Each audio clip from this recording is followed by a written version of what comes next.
So what do these 3 books have to do with the comedian's story about driving an old car? That's a good question. Rick Miller is the author of Be Chief. It's a choice, not a title. Rick Miller is an unconventional turnaround specialist, a servant leader, and a go-to chief. For over 30 years, Rick served as a successful business executive in roles including president and or CEO in a Fortune 10, Fortune 30, a startup, and a nonprofit. Coach Dana Cavalier is the author of Habits of a Champion. Nobody becomes a champion by accident. Coach Dana Cavalier is a highly sought after high performance coach. He spent the majority of his career as the director of performance for the New York Yankees. In 2009, he led the team to a World Series championship. Matthew Loon is the author of The Best Story Wins: How to Leverage Hollywood Storytelling in Business and Beyond. Former Pixar storyteller Matthew Loon translates his 2.5 decades of storytelling techniques used in creating Toy Story, Toy Story 2, Toy Story 3, Monsters Inc., Finding Nemo, Cars, Ratatouille, Up, Monsters University, and dozens of other films to provide a fresh perspective on the principles of storytelling for the business world and beyond. What do all 3 of these authors have in common? I interviewed all 3 of them on my podcast, the Leading While Green podcast. Several years ago in an interview, Chris Rock told the story about driving old cars.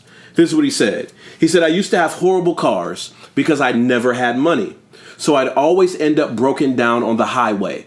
When I stood there trying to flag someone down, nobody stopped.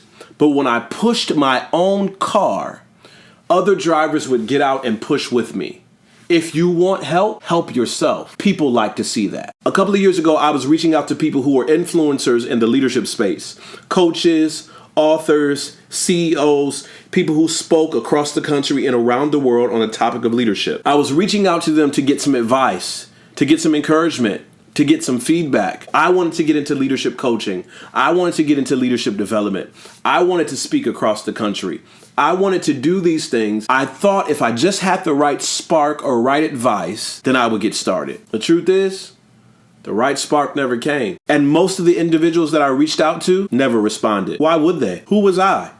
What did I have to offer? What could I bring to the table? And what made me so different from all the other people who were asking for the same thing? And then I started the Leading While Green podcast. I started this podcast as a way to document my personal leadership journey. And after a few episodes, I decided once again to reach out to leadership influencers, authors, speakers, coaches, C-suite executives. And I would say, hey, my name is Pierre. I host a humble podcast on leadership. I would love to have you on my show to talk about your book, to talk about your work, to talk about your leadership journey. And here's a link to some previous episodes. What I was giving them was more than a link to previous episodes. I was giving them evidence that I had started pushing my car down the road. And one said yes, and then another said yes, and then another. And now I have relationships with publicists who send me leadership influencers, who send me books, who reach out and say, this person may be a good guest for your show. All because I started something